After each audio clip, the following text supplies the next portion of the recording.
So anyways, 2012 comes around, or 2013.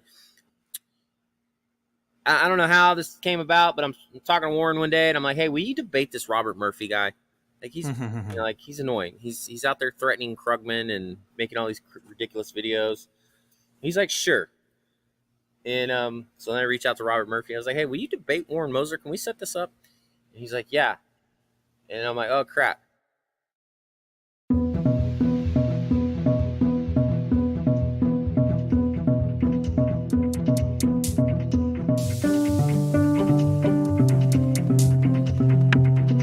Welcome to Activist MMT, a podcast about real-world economics, including modern money theory, and how life changes when you discover it. I'm your host, Jeff Epstein.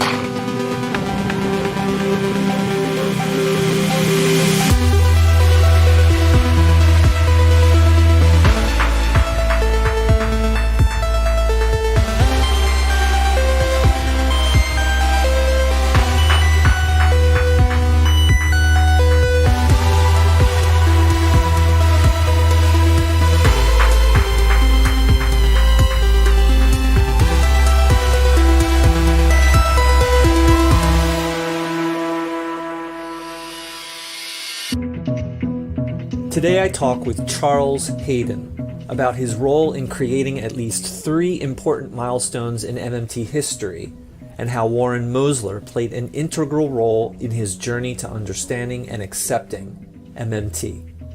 The first milestone, as hinted at in the cool quote, what you heard at the very beginning, is the 2013 debate between Warren and Austrian economist Robert Murphy. The second is the 2020 conversation between MMT economist Pavlina Tcherneva and billionaire Mark Cuban, as hosted by Real Progressives. The third is a 3.5-hour-long talk and Q&A Warren gave in 2012 at a Texas church. This event was a personal milestone for a previous guest of mine, although I've not yet determined who. In part 2, Charles and I discussed the many different realistic views of inflation, and how they're all connected by the fact that the national government is the monopoly price setter for the entire economy, whether they know it or not. This is one of the unique contributions of modern money theory. As Charles told me, he wouldn't choose to be so public or to have to fight so hard as an activist. He'd rather just enjoy his family, home, and backyard. There's not much hope in doing these things, however, without a stable and not blazingly hot world in which to do it. Helping the general public understand the reality of our economic and financial systems is an important prerequisite in consolidating the power we need in order to stand against those who benefit from instability and inequality, and who most unfortunately are exactly those who currently stand at nearly all the levers of power. If you like what you hear, then I hope you might consider becoming a monthly patron of Activist MMT. Patrons have exclusive access to several full-length episodes right now. Patrons also get the opportunity to ask my academic guests questions, like in my recent episodes with Dirk Entz, John Harvey, and Warren Mosler. They also support the development of my large and growing collection of Learn MMT resources. To become a patron, you can start by going to patreon.com/activistmmt. Every little bit helps a little bit, and it all adds up to a lot. Thanks. And now, on to my conversation with Charles Hayden. Enjoy.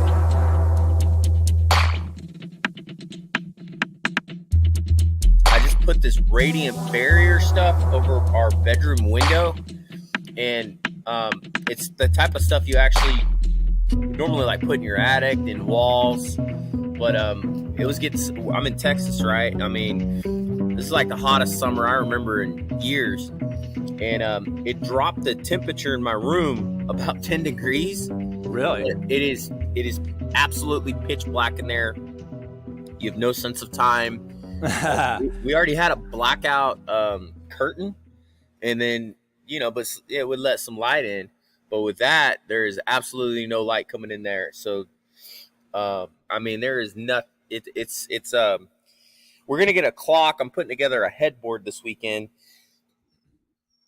and otherwise we're not gonna know what time it is. And I just blew through all my alarms. We just set up this outdoor TV, and it was like that night. And the wife had me out here watching Stranger Things. Oh my, So, really? So yeah, it was all me. But My anyways, my wife and older son watch Stranger Things regularly. I've never seen it. I have no interest, honestly, no interest in seeing it. Yeah, we're binge watchers. We try to, as soon as it comes out, we try to just kill it. I understand that they're like each as long as a movie.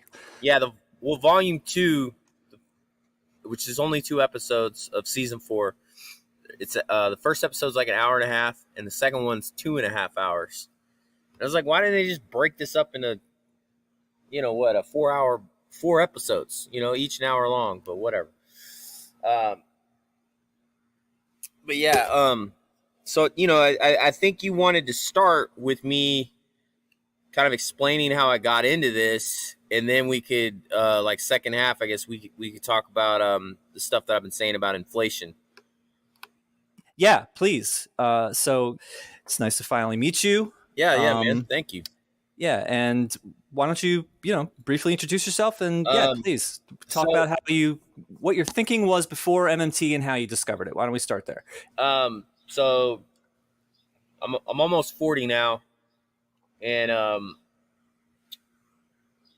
want to say the first time like everyone else, the first time I encountered MMT was on the internet, of course, and it was somewhere in the mid-aughts. I can't tell you like precisely what article I was reading.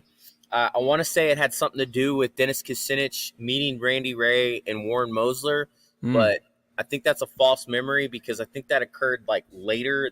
That occurred like in 2010. I'm not sure. Randy wrote about it a couple years ago, and I couldn't find that article. I was hoping to have some articles I could share, like this is what got me into MMT, but of course I can't find anything on my phone. But I don't really know how I found out about it. But I remember though reading about it, and there being a lot of comments, and at the time, the way I thought about things, I was like, this is some sort of communist nonsense. Like, what are you talking? We have to pay back the national debt. What are these idiots saying? This is crazy. I thought Warren was just totally nuts, and I assumed he was like far left. Meeting with Kucinich, right?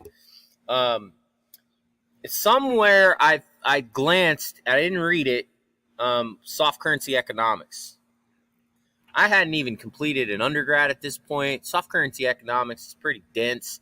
There were concepts in there. It was the first time I'd ever even encountered that kind of thing. Economic and financial concepts. I couldn't really read it. It was all, gibberish to me. But, I started looking at Warren's website in 2007.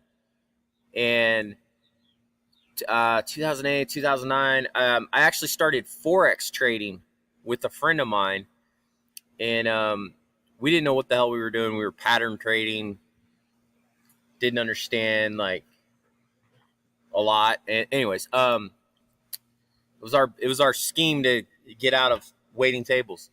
Okay. And I remember talking to him, and I'm like, yeah, they can't run out of money. Like they can never run out. Like they print it, they're the issuer. I don't know what language I used, but I remember having a conversation with them about it. And I remember sharing with Shingy some sort of link to Warren, but I still wasn't like sold on it. Like, and MMT is kaleidoscopic. So, and I think JD Alt wrote that article a couple years ago on New Economic Perspectives. It doesn't just change the way you look at the world, but you can't remember the way you saw the world previously. I know I'd say I was like a Clinton Democrat, I guess. Maybe more on the left. I mean, I didn't pay attention to economics I guess I just agreed with the Republicans and just thought we could be nicer about things. I don't remember. I can't tell you what I really truly thought. I know after 2001, I did have like a mean streak where I was, reading a lot of conservative thought, and I was starting to, digest. And I'm not saying I thought about being a Republican, but that's probably where I was headed in that time. And I don't know what exactly got me to back off. Maybe it was just, the Iraq War. I don't know. But anyway, so mid-aughts, 2007, 2008, financial crisis hits. Yeah, at some point, though, I'm commenting on Warren's blog. I've finally worked up the courage. I'm asking questions on the blog. I used to just observe, maybe, reply to people commenting. But this time I was asking Warren questions. And he was very polite. He's very charitable with his time. And so we're talking on his blog. Move it over to Facebook. Now we're in Facebook, what do you call it? Messenger. Gets into more detail. My biggest problem was banking. Like, I couldn't get, it's like, what do you mean loans create deposits? Are you kidding me? Like, that was the hardest thing for me to like get in my head. And I remember going back to Warren and like trying to, I got you now, man. Because he uses the term funding the loan books in soft currency economics. And I remember posting on his blog something like, hey, what is this? and somebody else, I think it was Tom Hickey, explained to me like what Warren was talking about. And that funding concept is not what I thought it was, right? Mm-hmm. And that's always stuck with me because, when it came to this debate over do taxes fund spending? And, a lot of MMTers, they the answer is no. And they use the concept of fund that's sort of commonly understood. But because of that whole interaction, the whole time I'm sitting here going, yeah, funding's ambiguous. It has a different context in finance than the way regular people think about it. And mm-hmm. Warren's position the whole time is, he wouldn't say that, right? Warren's very careful with his words. He wants everything to be bulletproof. He wants to be able to just say something and there not be a whole bunch of questions about it, just that it's just understood. So he works a lot with his language, keeping it narrow, keeping it short, and it tries to avoid things that people will get hung up on. So he doesn't say taxes don't fund spending. He doesn't use the term monetary sovereignty. He tries to avoid saying money, just all to keep the debate on track. But anyways, I kind of skipped over a step. At some point, Warren's doing Tea Party rallies, and he's running as a Tea Party Democrat, and that stuff got posted on social media. And here I am thinking, like, this guy, I thought he was a communist. Now he's with the Tea Party, talking about cutting taxes. They're cheering him. I was confused, and you just couldn't get it out of. I couldn't get it out of my head. I just, had to figure out why it was wrong, or just read more into it because it was interesting, right? I was like, this guy's something screwy here. And, it's just one of those things you can't get it out of your head. But anyway, and then, I started engaging with Warren. Well, anyways, at some point, 2011, I don't know, Bill Black does that. He does a speech at Occupy LA. And it kind of like inspired me to start participating again with what was like Occupy Dallas, which, at this point they've been removed from their encampments and they're, meeting once a week. And, and I went down there and, introduced myself and started talking to people and, seeing what we can do, what kind of change we can affect, and around that same time I started, really talking with Warren a lot on Facebook Messenger, and I'm starting to like really come around. Like it's all making sense. Warren was, like I said, he's very, very charitable with his time. So anyways, I ended up inviting him to come to Dallas to do a speech. And it ended up being in front of like Occupy Dallas and MoveOn.org, the Dallas chapter.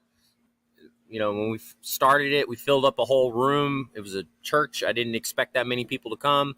And Warren went off for a good 3.5 hours. Wow. And I had to like physically break up the meeting because he had a flight, I think, to Denver or something that they needed to get to. And his lady friend, she flashed me some dirty looks. I remember that. She's like, she's like, she doesn't know how they're going to get to the airport. Time's ticking away. But anyways, so, and then I started on Facebook. Originally, it was a Dallas Deficit Owl or MMT Dallas, something like that. And the whole intent was like, all right, we'll have a group. People that attended the meeting, they can continue to ask questions and keep in contact with Warren. Well, I posted. I didn't. I'm not a Facebook expert, but people started joining from around the freaking world. All of a sudden, I'm like, this guy's in England. What the hell? What's going on here? He wouldn't have to talk. So then I forget the name change, but we changed it to like MMT Deficit Owl. We took Dallas out. And it's one of the first Facebook groups. Deficit Owl, was Sam Levy a part of that? No, there's another owl thing now, but because at the time there was like another group. It was like law, finance, and MMT, and that's where we first encountered like Nathan and Rohan and Raul and UMKC students. They were all in that, and I started engaging with them, and then I created my own group. And at one point Rohan later on gets me to change the name of the group to the Modern Money Planning Committee, because that's what it is. Okay. Yeah, we were trying to get away from using the word like theory. We wanted to, it wasn't conceived the right way. I don't have a problem with MMT or theory, but at the time I did, and we were trying to have a less funny name and some modern money, just calling it modern money without the theory part. That was an idea. But so this is around 2011 still? 2012. 2012 is when Warren did his talk, and it's when I created the Facebook group. And law, money, and finance was what? Yeah, law, money, finance, MMT. I don't. There's some commas and MMT in there. Yeah. I'm surprised that the group is that old. I didn't realize it was that old. Yeah, and then it was my group, and then there's two groups like in Facebook at the time that had MMT in it. So anyway, 2012, Warren comes to Dallas. The next year, I'm way more engaged in all this. Like every day, I'm putting together an MMT library of videos. I'm collecting, every day I can find media appearances by the academic MMT community. Stephanie, Warren. I started to include Bill Black, and that created a problem because he was on TV every freaking day. And I was just trying to collect like every single media appearance that you could possibly find so that it's all in one place. And my thinking was we could share that with media. When stuff comes up, they want to learn about MMT. Hey, check out this video library. I'm very much an auditory learner. So, and of course I was watching all these videos. So I got a heavy dose of verbal, MMT. Mm-hmm. And there were times where it's just like, I can hear, I'd be thinking about a problem and I would hear Warren's answer to it in my head, or Stephanie's answer. So anyways, 2012 comes around, 2013. I don't know how this came about, but I'm talking to Warren one day and I'm like, hey, will you debate this Robert Murphy guy? Like he's like he's annoying. He's out there threatening Krugman and making all these ridiculous videos. He's like, sure. And so then I reached out to Robert Murphy. I was like, hey, will you debate Warren Mosler? Can we set this up? And he's like, yeah. And I'm like, oh crap. Now I'm in over my head. I don't have a venue for streaming, video, all that. I'm like, I don't know what to do here. So I'm struggling. I'm emailing people, trying to get their help. There's no solution here. I'm talking to Warren. I was like, I don't know what I'm going to do, man. And I think Warren reached out to Rohan, who at that time had done the Modern Money series at the Modern Money Network stuff. It was the first inaugural season, and he added this on as like an additional session. And so he said he got it set up at Columbia University, and he actually couldn't make the event, but he set it all up. And then of course we filmed it. It was live streamed actually, and during the live stream, I mean, there were thousands of people watching that, and I was talking to No Opinion and what's that? It's not Ann Pettifor, the Cassandra lady. I can't. Yeah, she blocked me on Twitter. I was like, what did I do to you? That's what she does. Yeah, I can't think of her name. I know who exactly you're talking about. Yeah. And we considered that a huge success. I mean, JP Hochbaum, he wrote a very nice write-up. Somebody else at New Economic Perspectives posted like a response. We're going like, we just killed Austrian economics. We just murdered it. And in the years after that, yeah, I mean, it was devastating for them. Like they would come to us online and be like, wow, like I didn't understand. Now I do. And now I don't know if it changed their politics, but at least, they could stop saying crazy things about operations, but which is all I have ever asked of these people. So anyways, so now we're in 2014, and I'm online and just like everybody else, and taking part in the blog wars and trying to generate something in real life. But this is hard. And I think 3 years in, 2016, Trump gets elected. I was just totally demoralized at that point. I was like, this, we're screwed. We're just done. I predicted the worst. As soon as he was elected, I was hopeful, it wouldn't be as bad, and I was overreacting. But I my first introduction to Donald Trump was on Howard Stern. He was a longtime guest. I never saw The Apprentice, and here he is running for the Republican nomination. I'm going, what the like? Are you people lost your minds? Like this? Like you can't be a Republican and have said the things that he said. Like this is insane. Like. So anyways, I don't know. I get kind of depressed, but at this point, there's a new wave of activists that have sort of taken over social media. You, Real Progressive, Steve, all kinds of groups, and that was really like the thing that gave me hope. Was like, holy crap! Like this is blowing up. It's everywhere, like. And then of course, 2020 happens, and.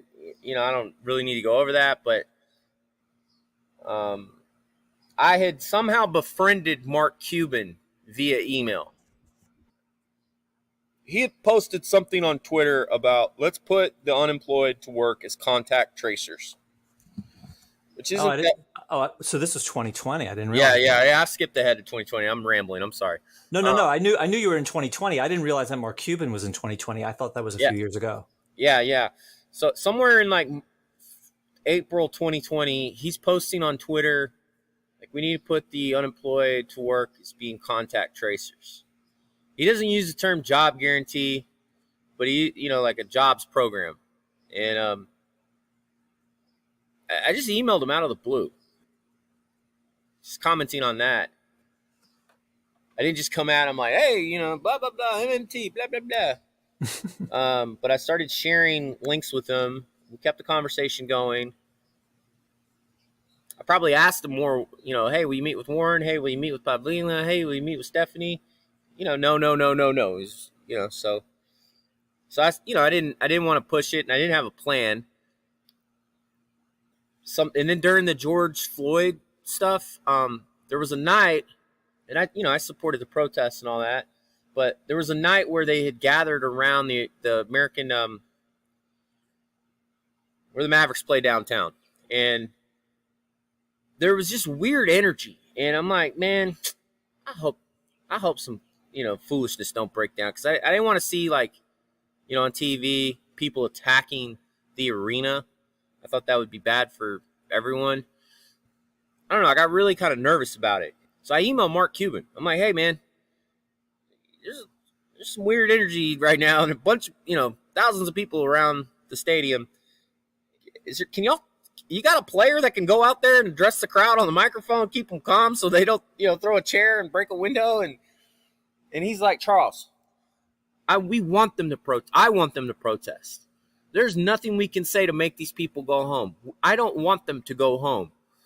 And I just thought that was a really, cool statement. He didn't care. He was willing to take the risk if something bad happens. But sure enough, that night, unrelated to the stadium though, some idiot, some right-winger, gets out of a bar with a sword and starts trying to kill protesters in the street. So I was right about the bad energy that night, but it wasn't the protesters, it was these counter idiots. Anyways, wait, is Mark Cuban involved in the Dallas Mavericks? Yeah, he owns them. Okay, yeah, I didn't know. Yeah. And so we keep a conversation going via email for months, and I'm starting to now like share links with them, like, hey, read this, correcting him on interest rates, on banking. He's always talking about return on investment, context of the issuer, and I was trying to get him to like look at it a different way. He goes too fast. He talks faster than I think.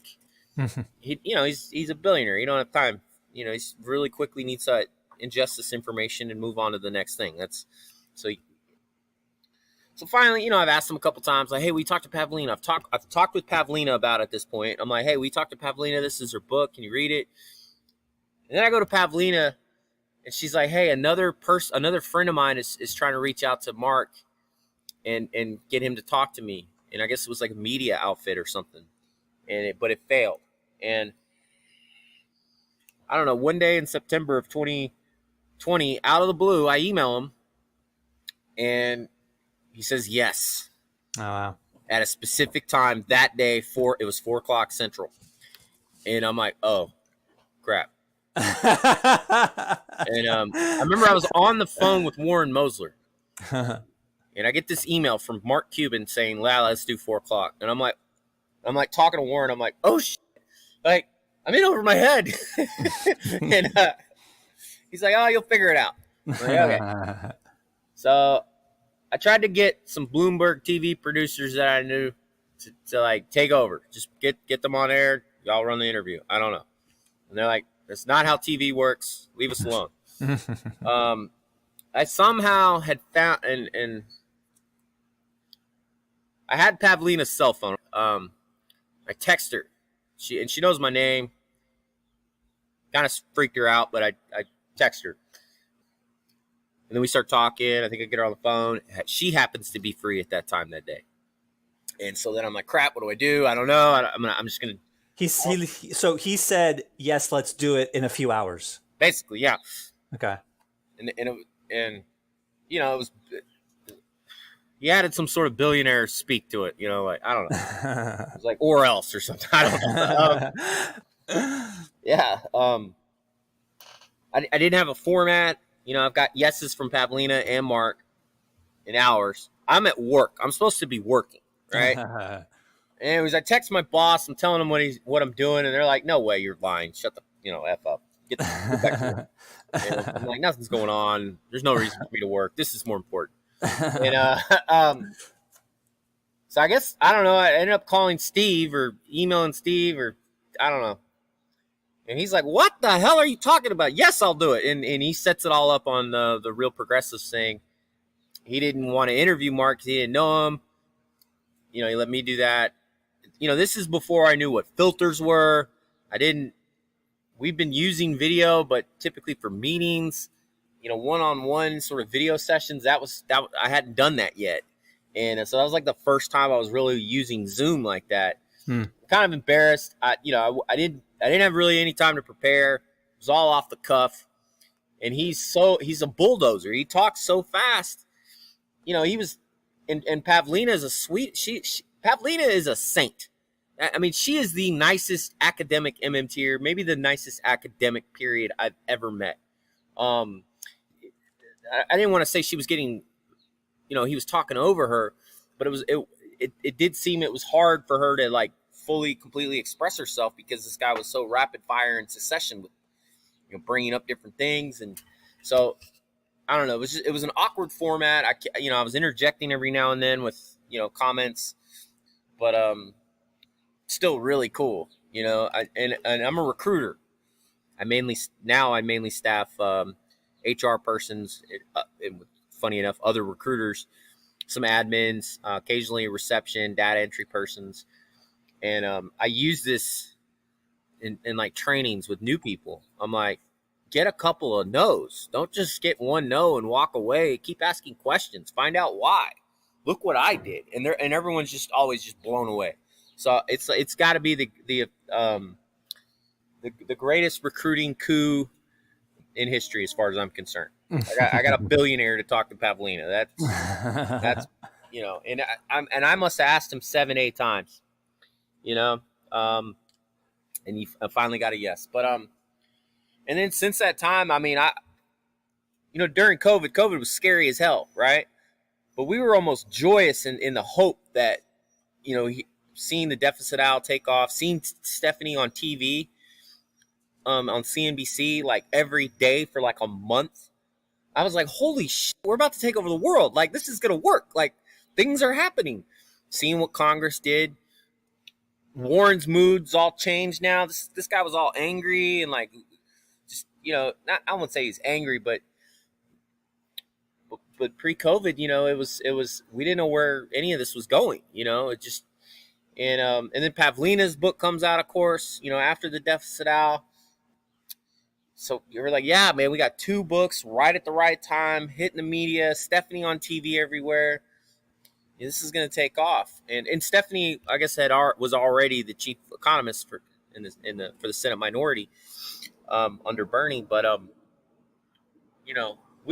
was ecstatic. I was like, we're going to get a job guarantee. It was part of the proposals of all the Democrats running for president except Biden.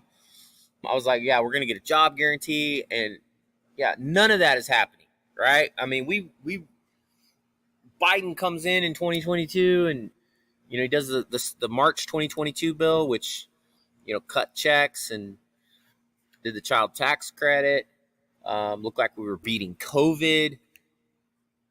That was time to party, around that time, and then in just a matter of months, I think it was by August of 2022 when he's going through the Afghan thing, or August of what was the election? January.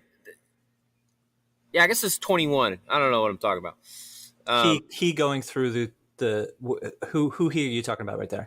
Just trying to, but yeah, Biden came into office in January of 2021. Yeah, and then the March bill was March 2021.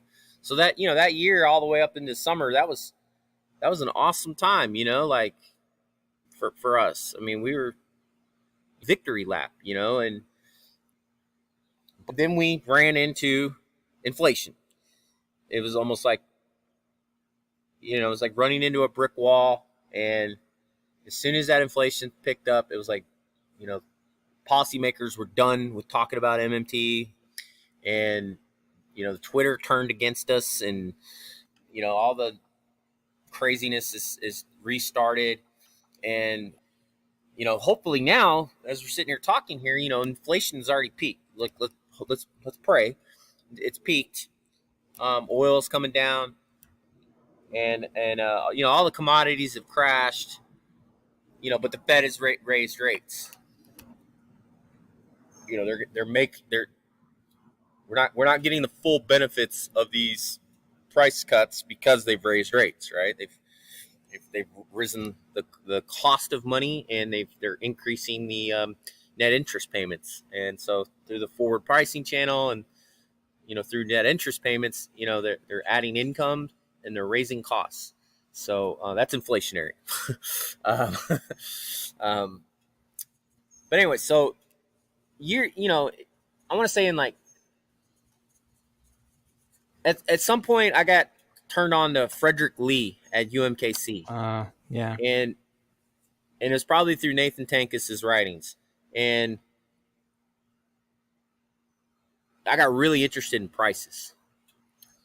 And what kind of sold me on it was Stephanie did a podcast with Frederick Lee while he was dying, and it was posted on New Economic Perspective. It's just audio, and Frederick Lee's cool. He's talking about, he's like, I'm gonna throw the textbooks out the window, and I was like, this guy's awesome. Like he's angry, he's a renegade, but he makes the comment, prices begin with Warren's monopolist, tax monopolist. And I've always heard Warren use the term, the government is a price setter at the margin. I was like, what the hell does that margin? What is the margin? What the hell does that mean? How does it set prices? What are you talking about? It's spending. Like, it doesn't set the price. It has to take the price. And that's how most people, when they hear this stuff, they start going nuts on you. And it took a while for me to fully understand what Warren's saying. And I think part of the problem that we've had is, and I'm not going to speak bad about any ally, any MMT person. It's like my 11th commandment, thou shalt not speak ill fellow MMTers. I'm not going to fight and argue with anyone, in our side anymore. Things get heated, I'll quietly bow out of a discussion. There's no sense in fighting amongst ourselves anymore. And I've done, I've been on the other side of this, right? I've gotten into it with people. All right, I have some questions before we get into the inflation stuff. Okay. I think I have to go back, but I think your church meeting where Warren spoke.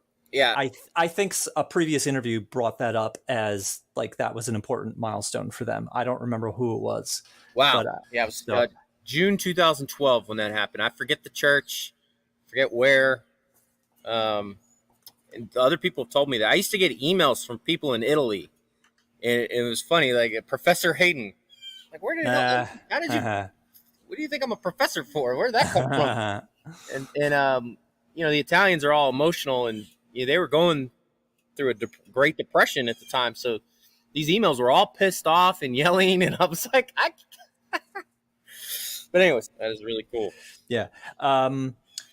Is your video archive anywhere? I don't know.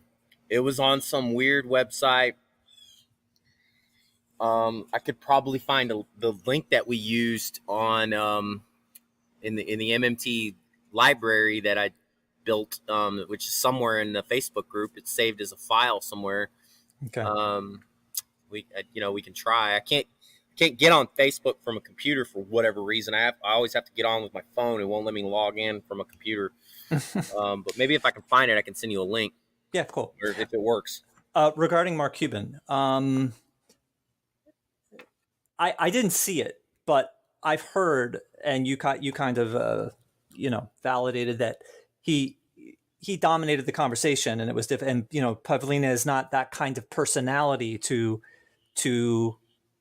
if I was in a conversation with someone who spoke so dominant, whatever, I don't want to have to be so aggressive in order to get my point across. If you're not willing to back off and ask some questions, then so did Pavlina get some? Did Mark seem to get some points from Pavlina that he didn't? Towards the end of the did he come away from that interview? Do you think changed in any way? you know, he needed to. We needed to start from scratch with him. You know, start with the business card example and go back to the very beginning and run through the money story with him and start from there. And because trying to teach someone MMT like midway, you know, they've already learned, they've heard. He's confident in the wrong stuff. Yeah, and you know, he kept talking about return on investment. You know, I'm pretty sure he said something about taxpayers funding. And it was awkward for me because at the same time, I want to protect Pavlina, you know, and help her make her points because this guy is so dominant. I also don't want to talk over Pavlina. You know, I don't. And right, you want to be the aggressive person to try and kind of help her. Yeah, it was, you know. Yeah, I mean, it was. I mean, and there were times where I'd say something and I would end up stepping on Pavlina, and I was like, oh, shit. I was trying, you know, and it's just, it was really hard to get that discussion back to where what we wanted it to be about. And it was because we didn't really have time to go back to the beginning. And I always tell people, like, if you're dealing with somebody, if you're introducing MMT to them and they've never seen the business card example or gone through it with more, you know, seen a video or you do it to them, they're always going to have problems. So, you know, do the business card example because now you have a reference point. You can always go back to that and be like, so I can run out of these business cards, you know, because people get off track. They understand to a point and then they start veering off, and you want them to feel it. Like, you know, there's a tax man at the door. I'm not getting out unless I pay my, unless I get these pieces of paper. I get the pieces of paper from the issuer. The issuer here is telling me what I have to do to get the pieces of paper to get out the door. So I always tell people, start with a business card example. If somebody hasn't gone through it, stop the discussion, go back to the business card example. You're wasting your time. And the Cuban thing just reinforces this. And I said that then, but like I said, we didn't have enough time to like bring it all the way back because we wanted Pavlina to really talk about her book and talk about the job guarantee where there was some agreement. And later on, somebody asked him on Twitter, and we basically got an endorsement out of him. You know, he didn't say, I endorse MMT, but it was very, very positive. And closest we were going to get to an endorsement. And during the interview, he was saying, like, you know, we're going to run an MMT experiment, right? Which, whatever, you know, that doesn't make sense. But, you know, I understand what he's getting at. And he was okay with it, you know. I haven't reached out to him in a long time, so I don't know if current events have changed his mind, the inflation, right? I know some people that were, you know, really interested in MMT. You know, that's their hang up is inflation's running hot, and people just lose their mind about inflation. It's you know, it pisses people off, man. It changed the mood of the country. I mean, we went from having a great time in spring and summer of 2021 to being at each other's throats by the end of the year. You know, you know, even centrist Democrats and more left-leaning Democrats. You know, there was cohesion. You know, we supported what the president was doing, and everything's. You know, we looked like we were on the right track, and then the Afghan pullout. You know, that changed something, and then the inflation, and now this man's in the 30s. All right, so I still have a couple more questions. So it seems to me that in that conversation, and I didn't watch it, but just based on everything I understand and what you're telling me, it didn't seem like he got too much like light bulbs because he was dominating the conversation. And but all of the like conversations with you and all of the information that he got up to that point, I have a feeling that I think it kind of served as a validation for him of all of the previous information that he had. Yeah. So I think it probably served a very positive purpose as far as getting him to better understand MMT and the job guarantee, even though in the moment it may not have directly given him that information. I think that that's true. The reason I'm saying this is because I'm pretty sure significantly after that, it was kind of recent, that he gave a TED talk about inequality. And I have to watch it again, but I have a feeling that he had to be informed by everything that you and Pavlina and all these other people have been talking to him about. Have you seen that inequality talk? No, I had no idea. This is new information to me. Let me. I actually want to find it, and I'll send you a link. You can watch it later. You know, and I don't know what I've said about inequality, but he brings it up, and I remember during our debate, he's like, Bernie taught us this. Oh no, you know what? It's Nick Hanauer. Maybe I'm mixing it up. Yeah, well, he's another. I don't know if he's a billionaire, but he's a rich guy. Yeah, no, I think I'm actually talking about Nick Hanauer. Yeah, maybe I'm mixing it up. And like, you know, engaging with Cuban, and you know, some people had a problem with it, right?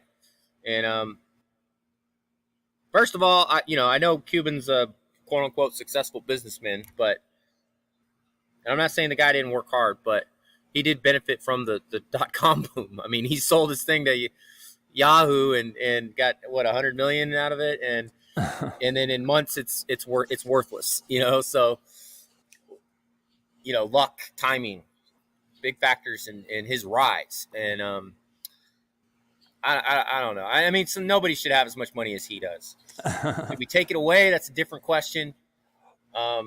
We ought to have an institutional structure that prevents these people from getting that wealthy in the first place. Of course. Well, so answer my question. Do you agree, or not answer my question, but do you agree with what I said, that conversation with Pavlina may not have been like he didn't necessarily get information directly in that conversation, but that it still served a positive purpose?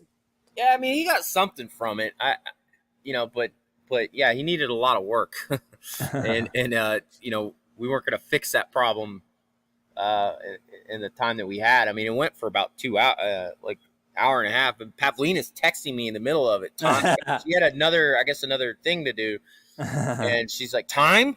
Question?" And I'm like, "I don't know. He keeps talking. I can't shut him up."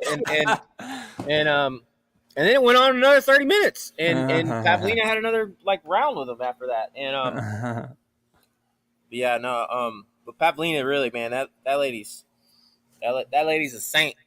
That lady's like I said, one of the nicest human beings I've ever dealt with. Certainly nicest MMTer, academic wise, and maybe the nicest academic I've ever met. And a lot of her work is very vital to my understanding. Her math model that you know, it's still on Warren's website. Occasionally somebody drags it out, but you know, it's like the state is price setter. When someone gets confused about things, I'm like, hey, read this. And Pavlina wrote that while she was I think she was the intern at the time, or immediately following her internship with Warren. Yeah. And you know, I never wanted to be like this. When I started reading about MMT, my intent was not to become an activist. I don't like this stuff. I don't really like being public. I just want to, you know, raise my family, make a bunch of money, swim in my pool, drink some beer, and you know, not have to worry about all this crap, right? But it just, you know, once we need a world to live in that's stable. Yeah, in order to be able to do that. Yeah, and Warren uses this analogy. By the way, Warren used to warn people. He's like, hey, by the way, this is going to ruin your life. You know, he stopped doing that, but I never got that warning, but he uses the analogy. It's like you're on a boat and watching someone drown and you have a life preserver in your hand. It's like you're compelled to participate, you know, at that point. And that's really where we're at. I mean, and, you know, all we can really do at this point is influence people, maybe influence a politician. But, I don't know. I oscillate between just nihilism and hope. And even when I have the feeling that, we're doomed, you still got to make a stand. Man has to have a code. And you don't want to just give up and let these idiots win, right? We want to go down fighting and just to bear witness and, but I don't know. All right. Actually, I forgot. I have one thing that I want you to address, and then we'll move on to inflation. Okay, cool. John Harvey talks about you being part of his kind of a milestone for as far as MMT is concerned. Not that it changed his views, but that he just simply didn't know the name until you brought it up on Facebook. He said he had been studying or not studying. He had been he had accepted essentially the insights of MMT without understanding that it was called MMT. And then you on Facebook, he said 10 years later or something, he said, you on Facebook said, how long have you been an MMTer? And then John said, what's MMT? So can you tell your side of the story? Gosh, I remember encountering John, and this was after the talk with Warren, and somewhere along the lines, he invites me out to Fort Worth to go to some Tarrant County Democrat meetup at some bar, some German bar. So I went to 2 events over there. I met Timothy Wonder, who is a friend of his. He teaches at a University of Texas at Arlington. John teaches at the Texas Christian University. And for a while, those 2 guys were the only ones that could understand what the hell I was saying in DFW.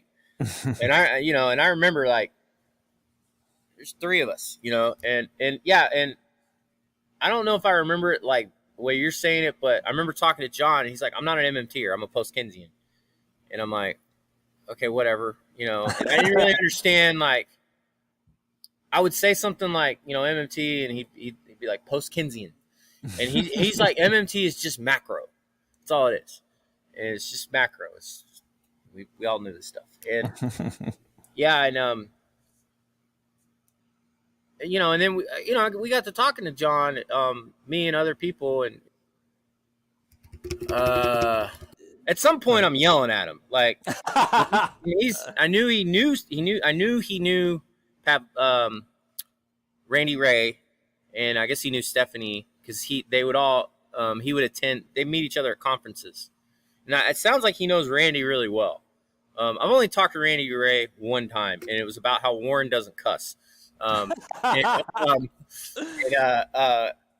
was via email, but no, I love John and his wife.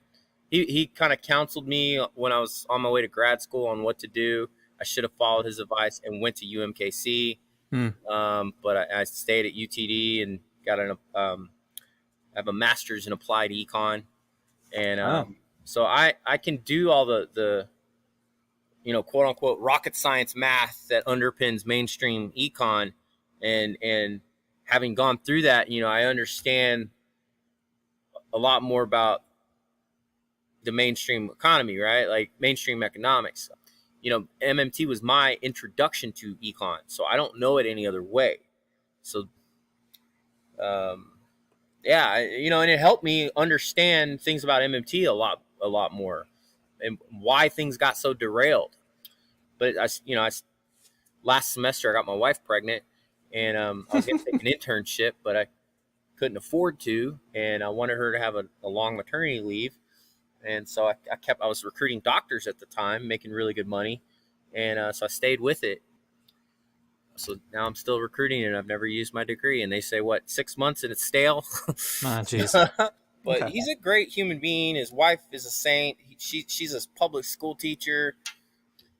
I think she teaches 4th grade. And, public school teachers in Texas, I mean, that's got to be one of the hardest jobs in our economy right now is teaching these kids with COVID, with the shootings, with the insanity, with the standardized testing. So yeah, I can't say enough good things about Melanie and John too. John's a great human being. All right, so let's move on. So I'd like to describe. So I just spoke with John. Not just. I spoke with John maybe a month and a half ago. I watched.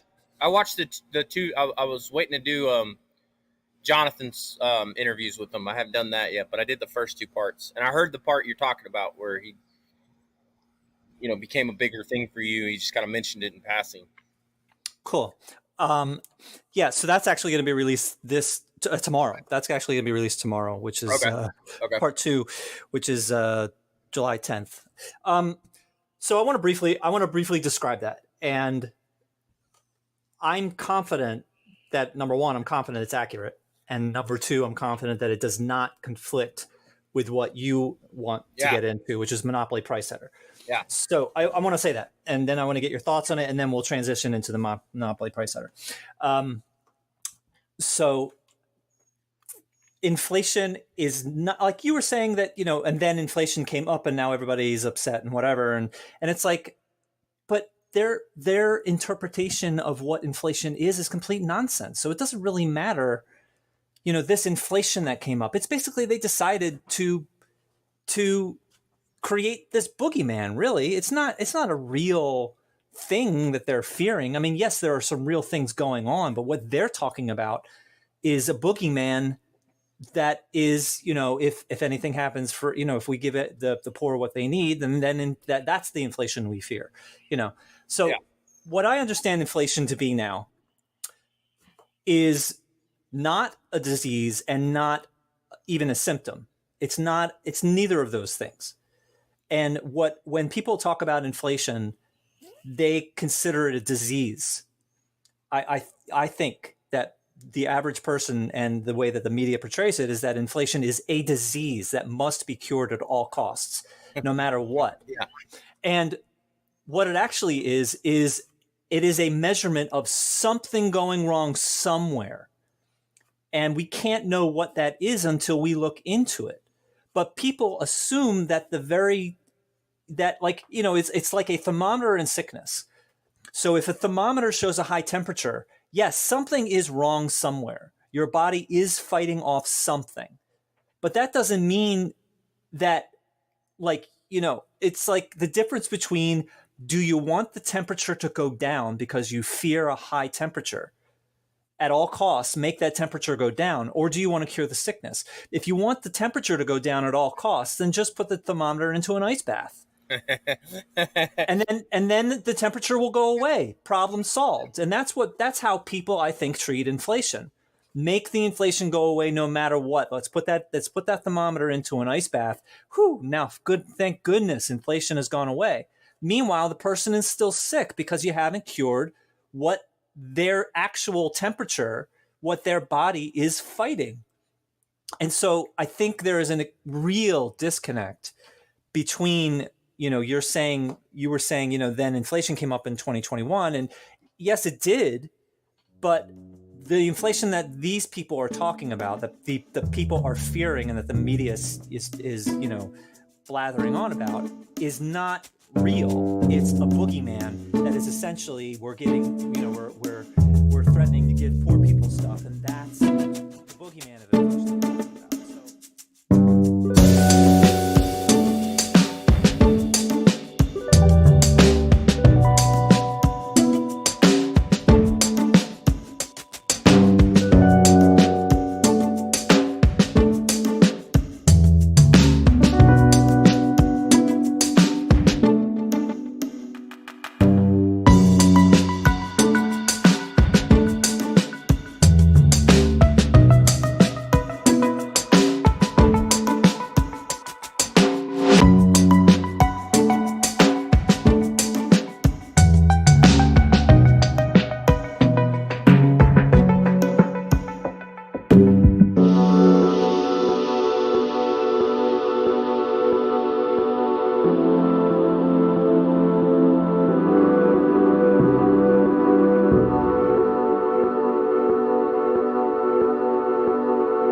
Today I talk with Charles Hayden about his role in creating at least 3 important milestones in MMT history and how Warren Mosler played an integral role in his journey to understanding and accepting MMT. The first milestone, as hinted at in the cool quote, what you heard at the very beginning, is the 2013 debate between Warren and Austrian economist Robert Murphy. The second is the 2020 conversation between MMT economist Pavlina Tcherneva and billionaire Mark Cuban, as hosted by Real Progressives. The third is a 3.5-hour-long talk and Q&A Warren gave in 2012 at a Texas church. This event was a personal milestone for a previous guest of mine, although I've not yet determined who. In part 2, Charles and I discussed the many different realistic views of inflation and how they're all connected by the fact that the national government is the monopoly price setter for the entire economy, whether they know it or not. This is one of the unique contributions of modern money theory. As Charles told me, he wouldn't choose to be so public or to have to fight so hard as an activist. He'd rather just enjoy his family, home, and backyard. There's not much hope in doing these things, however, without a stable and not blazingly hot world in which to do it. Helping the general public understand the reality of our economic and financial systems is an important prerequisite in consolidating the power we need in order to stand against those who benefit from instability and inequality, and who most unfortunately are exactly those who currently stand at nearly all the levers of power. If you like what you hear, then I hope you might consider becoming a monthly patron of ActivistMMT. Patrons have exclusive access to several full-length episodes right now. Patrons also get the opportunity to ask my academic guests questions, like in my recent episodes with Dirk Entz, John Harvey, and Warren Mosler. They also support the development of my large and growing collection of Learn MMT resources. To become a patron, you can start by going to patreon.com/activistmmt. Every little bit helps a little bit, and it all adds up to a lot. Thanks. And now, on to my conversation with Charles Hayden. Enjoy.